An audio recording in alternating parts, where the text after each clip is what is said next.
जय गुरु गोरखनाथ। ओम नमः शिवाय। मैं किस्मत नाथ। आज आपको देखो, मेरी हर वीडियो में मैं अपने कर्मों के ऊपर ही आप लोगों को समझाती हूँ कि कर्म अच्छे करो, बुरे कर्मों में कुछ नहीं रखा हुआ। देखो, दो दोस्त होते हैं, एक बार में दोनों ने इकट्ठा गुरु बनाने के लिए चल देते हैं, क्योंकि एक 9 गजिया पीर की सेवा करता है, दूसरा जिन को पाना चाहता है, जिन की सेवा करता है। तो जो 9 गजिया पीर की सेवा करता है वो गुरु बना के अपना 9 गजिया पीर की सेवा में लग जाता है। दोनों इकट्ठे गुरु बनाते हैं और इकट्ठे लग जाते हैं। वो कहता है कि जो जिन कर सकता है तेरा 9 गजिया पीर नहीं कर सकता। मैं जिन से क्या काम नहीं करवा सकता, वो मुझे पैसा दौलत शोहरत सब देगा, तेरा 9 गजिया पीर तुझे क्या दे देगा। वो कहता है कोई बात नहीं, तुम अपने जिन को करो, मैं अपने 9 गजिया पीर की सेवा करूंगा। तो ऐसे वो जिन की सेवा कर लेता है, वो अपने 9 गजिया पीर की सेवा में दोनों इकट्ठे लग जाते हैं। जो जिन की सेवा करता है, जिन देखो जो जो वो जिन को कहता है, जिन उसके लिए सब करता रहता है, पैसा दौलत शोहरत उसको सब देता है वो जिन लाके, जो जो जिन की जो जो उसकी इच्छा होती है। तो जो जिन की सेवा करता है वो किसी लड़की से प्रेम भी करता है। जो उस लड़की से बहुत सच्चा प्रेम करता है तो वो उसको शादी के लिए कहता है। उधर से जो 9 गजिया पीर को सेवा करता है उसकी भी शादी हो जाती है और इसकी भी शादी हो जाती है। वो 9 गजिया पीर की सेवा करता है, जो उसकी पत्नी आती है वो भी सेवा में लग जाती है।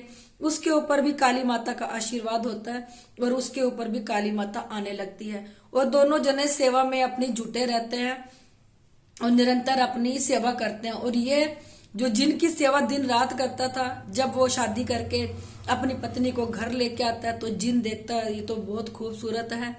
वो जिन क्या करता है, देखो जिन को उसने बहुत ताकतवर बना दिया होता है। देखो, हम जिन को जब दारू मुर्गा मीट अंडे सब देंगे तो जिन ये चीजों को खा खा के ताकतवर हो जाते हैं। तो ताकतवर हो चुका था, क्या करता है, उसकी पत्नी को अपनी पत्नी बनाने लग जाता है। तो वो जब वो जो जिन की सेवा करता था वो अपनी पत्नी के पास जाता है तो जिन उसको हाथ भी नहीं लगाने देता, उसको दूर भगा देता है। वो जिन ये कहता है कि ये मेरी पत्नी है, तुम्हारी पत्नी नहीं है, मैं इसे नहीं दूंगा, ये मेरी रहेगी। वो तो बहुत परेशान होने लग जाता है कि मैंने जिन की सेवा करी, जिन ने मेरे लिए सब कुछ किया, मुझे नहीं पता था कि एक टाइम ऐसा आएगा जिन मेरी पत्नी को अपनी पत्नी बना के बैठ जाएगा। वो दुखी परेशान होके अपने दोस्त के पास जाता है, अपने दोस्त से पूछता है तेरी जिंदगी कैसे व्यतीत हो रही है। वो कहता है मेरी पत्नी बहुत अच्छी आई है, हम लोग 9 गजिया पीर की सेवा करते हैं और मेरी पत्नी के ऊपर काली माता का भी हाथ है, वो भी अपनी काली माता उसको बताती है। तो हम दोनों ने लोगों का झाड़ा करना शुरू कर दिया है, लोगों के काम करने शुरू कर दिए और हमारी जिंदगी बहुत अच्छे से व्यतीत हो रही है, हम बहुत अच्छे से जिंदगी व्यतीत कर रहे हैं।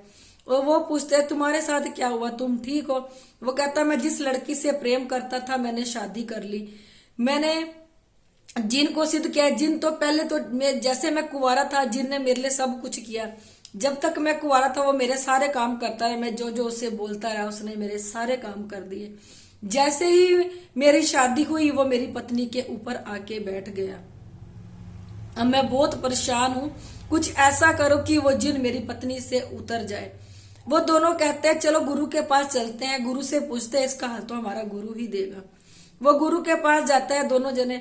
वो कहते हैं मैंने आपसे गुरु दीक्षा लेके मैं गलत रास्ते पे चल दिया, मैंने आपको बताया नहीं, मैंने एक जिन को सिद्ध कर लिया और जिन से मैं अपने सारे काम करवाता था और आज मैं बहुत परेशान हूं, ये बताओ मैं क्या करूं। अब मेरी पत्नी के ऊपर जो मैंने जिन सिद्ध कर रखा था आज वो मेरी पत्नी के ऊपर है, उसी को ही अपनी पत्नी बना के बैठा है। मुझे इस दुविधा से बाहर निकालो, मैं अपनी गलती पे बहुत ज्यादा शर्मिंदा हूं, मुझे नहीं पता था, मैं तो यही सोच रहा था कि मैं जिन को सिद्ध करूंगा, जिन मेरे सारे काम करेगा, मुझे सारे ऐशो आराम देगा।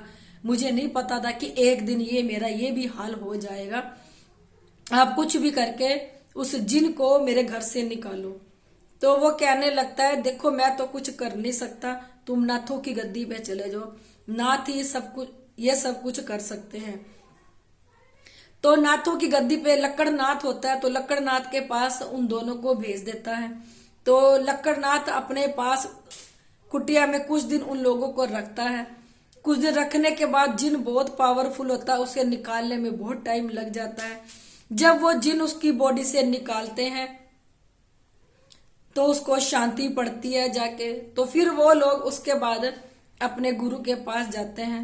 तो गुरु से जाके एक सवाल पूछते हैं, जिन तो देखकर निकल जाता है। फिर खुशी खुशी अपने गुरु के पास माथा टेकने के लिए दोनों जने जाते हैं, दोनों दोस्त जाते हैं अपनी पत्नियों को लेके। तो वो गुरु जी से एक सवाल पूछते हैं, गुरु जी ये बताओ, जो 9 गजिया पीर की सेवा करता है भी, जब मैं कुंवारा था, मैं 9 गजिया पीर की सेवा कर रहा था, मुझ पे इतने दुख और कष्ट क्यों आ रहे थे? तो उसका गुरु कहता है कि देखो, जो परमात्मा की सेवा में लगता है, जो परमात्मा का ही बन के बैठ जाता है कि तू मेरा है मैं तेरा हूं, परमात्मा क्या करता है, सबसे पहले उसके दुख देता है, क्योंकि दुख उसके कट जाए, क्योंकि आने वाले समय में उसको दुख तंग ना करे। जितने भी उसके कर्मों में दुख लेके आते हैं, परमात्मा उस सेवा के दौरान दुखों को भेजता है, उसके दुखों को काटता है, उसके बाद उसको सुख ही सुख मिलता है। और जो जिनको मानता है उसने पूछा, फिर मुझे इतनी खुशी क्यों मिली पहले और बाद में मुझे दुख मिला? तो वो गुरु कहता है कि तेरे किस्मत में पहले दुख लिखे हुए थे, तो तूने जिन को पकड़ लिया। जब तूने जिन को पकड़ा तो तेरे कर्मों में सुखी सुख आने शुरू हो गए, सुखी सुख आने। और जब तुम्हारे सुख सारे खत्म हो गए, उसके बाद तुम्हारे ऊपर परमात्मा ने दुखों को छोड़ दिया। देखो, जब हम परमात्मा को मानते हैं तो सबसे पहले परमात्मा हमारे बुरे कर्मों को खत्म करता है, बुरे कर्मों का निपटारा करके उस इंसान को पूरा साफ कर देता है, साफ करके कहता है अब तू मेरा मैं तेरा। उसके बाद उसको कोई दुख नहीं होता। जो देखो शैतान को मानता है परमात्मा, जो शैतान को मानता है खुश करने के लिए, लो तुम्हारे अच्छे कर्म, वो सोचते हैं हम तो शैतान को मान रहे हैं, हम बहुत खुश है, हमारे साथ तो सब कुछ बहुत अच्छा अच्छा हो रहा है। वो खुश होते चले जाते हैं, खुश। उनको ये नहीं पता जब तुम्हारे अच्छे कर्म सारे खत्म हो जाएंगे फिर तुम्हारा क्या होगा, क्योंकि तुमने अच्छे कर्म तो और किए नहीं। उसके बाद तुम्हारे ऊपर बुरे कर्मों की मार पड़नी शुरू हो जाती है। तो ये है शैतान की पूजा करने का और भगवान की पूजा करने का। तो मैं आप लोगों को यही कहना चाहती हूँ कि देखो, परमात्मा का जाप करो, परमात्मा की सेवा से बढ़ के कुछ नहीं है। ये तो कलयुग है, कलयुग में जितना भी आप नाम जाप करोगे, जितनी पूजा करोगे, उतना ही आपको फल मिलेगा। और आपको अगर भूत प्रेतों को पूजोगे तो देखो, पहले तो आपको खुशी मिलेगी, बाद में देखो जैसे उसका बुरा हाल हो गया वैसे आपका भी बुरा हाल शुरू हो जाएगा। शैतान को मत पूजो, परमात्मा को पूजो। ये कलयुग है, यहाँ अगले पिछले कर्मों का अपने निपटारा करो, ना कि हम भूत प्रेतों की पूजा करके। तो क्या होगा, मरने के बाद जो भूत प्रेत की पूजा करेगा उसे भूत प्रेत ले जाएंगे, जो परमात्मा की पूजा करेगा, परमात्मा की सेवा करेगा, उसको परमात्मा ले जाएगा। ये कलयुग है। उठते बैठते निरंतर अपना जाप करो, जाप से बढ़ के कुछ भी नहीं होना चाहिए। देखो, परमात्मा की सेवा से बढ़ के दुनिया में कुछ नहीं है। मैं अपनी हर वीडियो में कहती हूँ, इसमें भी कह रही हूँ, यहाँ गुरु गोरखनाथ और भोलेनाथ साक्षात प्रकट हुए थे। गुरु गोरखनाथ जी के 12 मुंह थे और भोलेनाथ बच्चे रूप में यहाँ प्रकट हुए थे। यहाँ पे हर सूक्ष्म से सूक्ष्म चीज को देखा जाता है, जो हमारे शरीर में, हमारी बॉडी में इस तरह फिट हो जाती है कि हमें पता ही नहीं चलता कि हमारे शरीर में सूक्ष्म चीजें भी हैं। और चलता फिरता बीमारियों का घर बन जाता है, नसें हमारी ब्लॉक हो जाती है, और इतनी बीमारियां, ये सूक्ष्म चीजें हमारे शरीर में लगा देती है कि हमें भी पता नहीं चलता, ना डॉक्टरों को समझ आती ना हमें। क्योंकि डॉक्टरों के पास जितना आप जाओगे, कभी एक डॉक्टर के पास जाओगे, कभी दूसरे के पास, कभी तीसरे के पास, हर कोई डॉक्टर अलग अलग बीमारी बताएगा, हर कोई डॉक्टर अपना अपना ट्रीटमेंट करेगा, पर किसी को ये तो नहीं पता कि इनके बॉडी में सूक्ष्म चीजें हैं। नीचे मेरा नंबर दिया है, कॉल करना। अगर आप लोगों को मेरी वीडियो अच्छी लगती है, इसे लाइक, सब्सक्राइब और शेयर जरूर कर दिया करो।